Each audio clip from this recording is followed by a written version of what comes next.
Bismillahirrahmanirrahim. Assalamualaikum warahmatullahi wabarakatuh. Pada kesempatan kali ini saya Betriana Vitaloka, Prodi S1 Akuntansi NPM 102-197-8. Pada kali ini saya akan membahas mengenai Ma'rifatul Rasul. Yang pertama yaitu kondisi Jazirah Arab atau dunia sebelum lahirnya Nabi Muhammad SAW. Kehidupan bangsa Arab sebelum datangnya Islam dikenal dengan istilah jahiliyah. Masyarakat jahiliyah ini identik dengan peradaban yang sangat buruk, pelacuran di mana-mana, pertumpahan darah, perbuatan keji yang tak dapat diterima akal sehat. Sebelum diutusnya Nabi Muhammad SAW, orang-orang Arab menganut agama Yahudi, Nasrani, Majusi, Sabi'ah, dan penyembah berhala paganisme.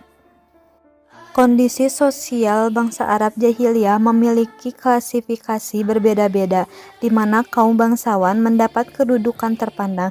Mereka memiliki otoritas dan pendapat yang mesti didengar.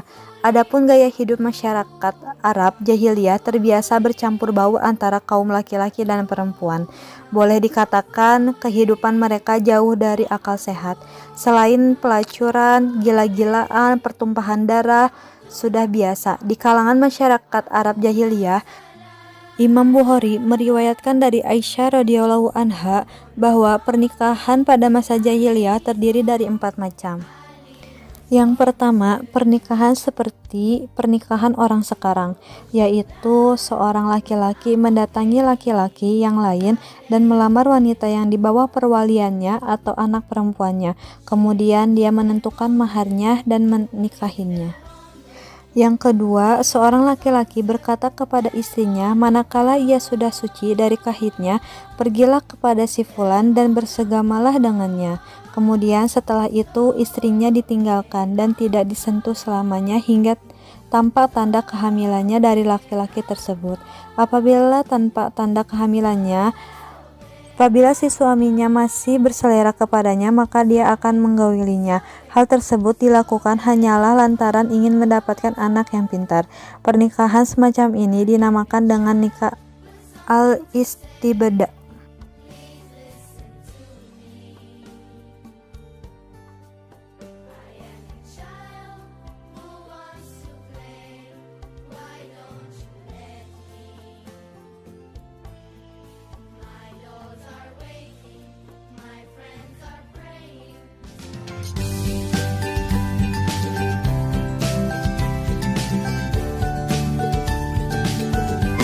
Setelah kehancuran pasukan Raja Abraha, kota Mekah semakin ternama.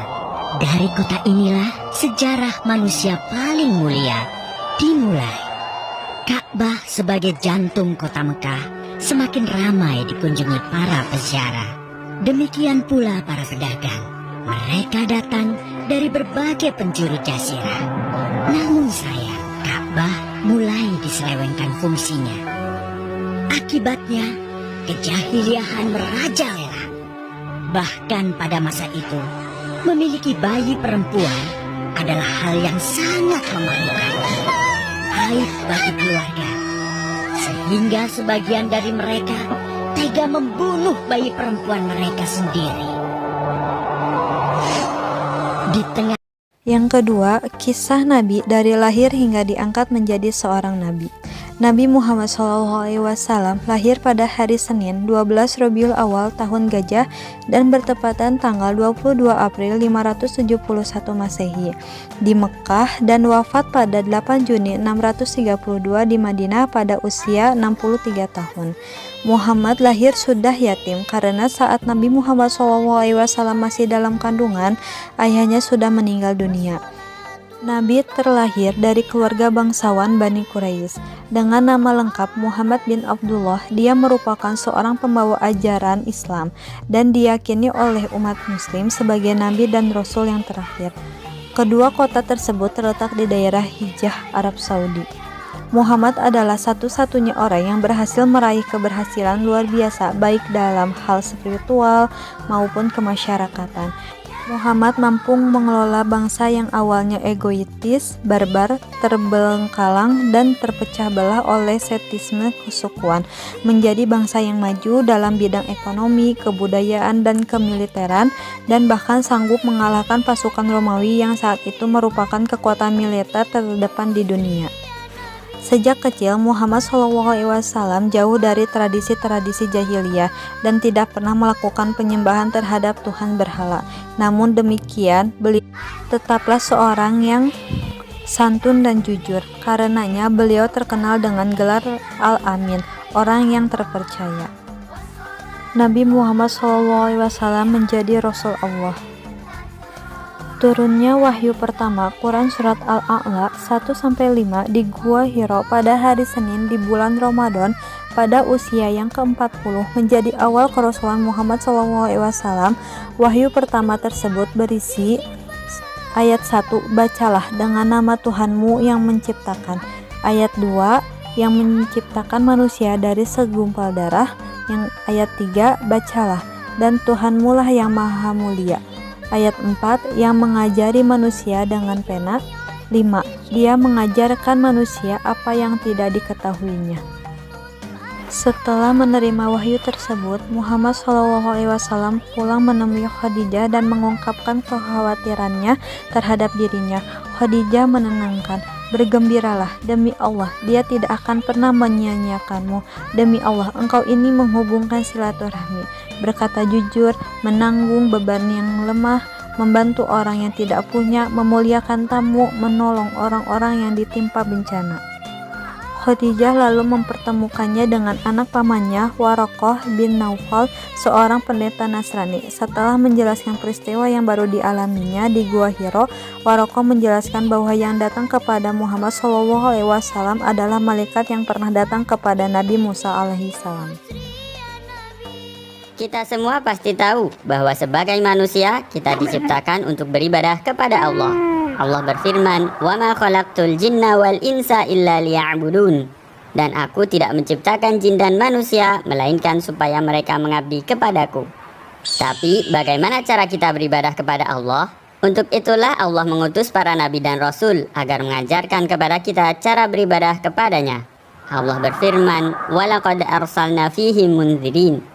Dan sesungguhnya telah kami utus pemberi peringatan, yaitu rasul-rasul dari kalangan mereka. Nah sobat, tahukah kalian tentang perbedaan Nabi dan Rasul? Dalam Quran Surat Al-Hajj ayat 52, Allah berfirman, "Wa ma arsalna min qablika min rasulin wala nabiyyin illa idza tamanna alqa syaitanu fi umniyatih." Dan kami tidak mengutus sebelum kamu seorang Rasul pun, dan tidak pula seorang Nabi, melainkan apabila dia mempunyai suatu keinginan, setan pun memasukkan godaan ke dalam keinginannya itu. Ayat ini menunjukkan kepada kita bahwa Rasul berbeda dengan Nabi. Di manakah letak perbedaannya? Nabi adalah seorang yang Allah berikan wahyu dan diperintahkan untuk menyampaikan syariat yang telah ada sebelumnya kepada kaum yang mendapatkan kewajiban untuk mengikuti syariat tersebut. Di antara buktinya adalah Nabi Harun alaihissalam. Sobat pasti sudah tidak asing dengan Nabi Harun. Beliau adalah nabi yang diutus untuk menemani Nabi Musa alaihissalam. Nabi Harun alaihissalam tidaklah menerima syariat baru dari Allah. Namun beliau hanya meneruskan apa yang Nabi Musa alaihissalam bawa kepada Bani Israel. Sedangkan Rasul adalah seorang yang Allah berikan wahyu dan diperintahkan untuk menyampaikan syariat baru dan diutus kepada kaum yang menyelisihi perintah Allah. Di antara contohnya adalah Nabi Isa alaihissalam yang diutus kepada Bani Israel. Beliau membawa syariat baru untuk menyempurnakan Taurat.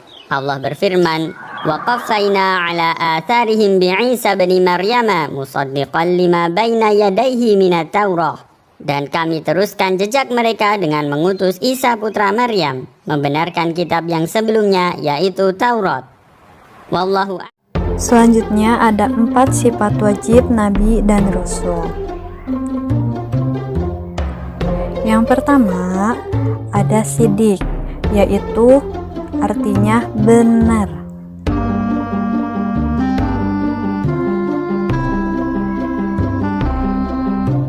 Yang kedua ada tabligh, artinya menyampaikan wahyu kepada umatnya.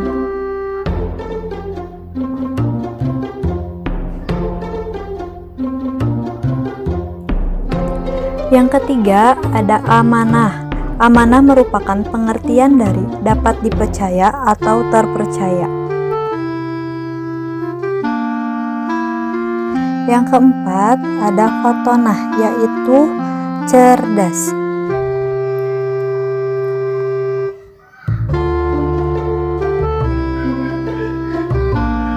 Selanjutnya ada 4 sifat mustahil Nabi dan Rasul.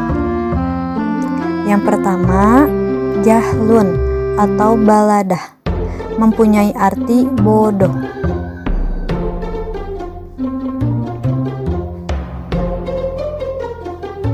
Yang kedua ada khianat, yang mempunyai arti tidak dapat dipercaya.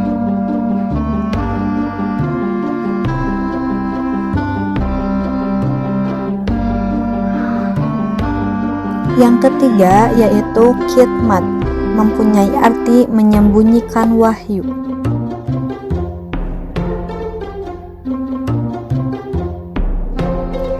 Yang terakhir yaitu kizib, mempunyai arti bohong atau dusta.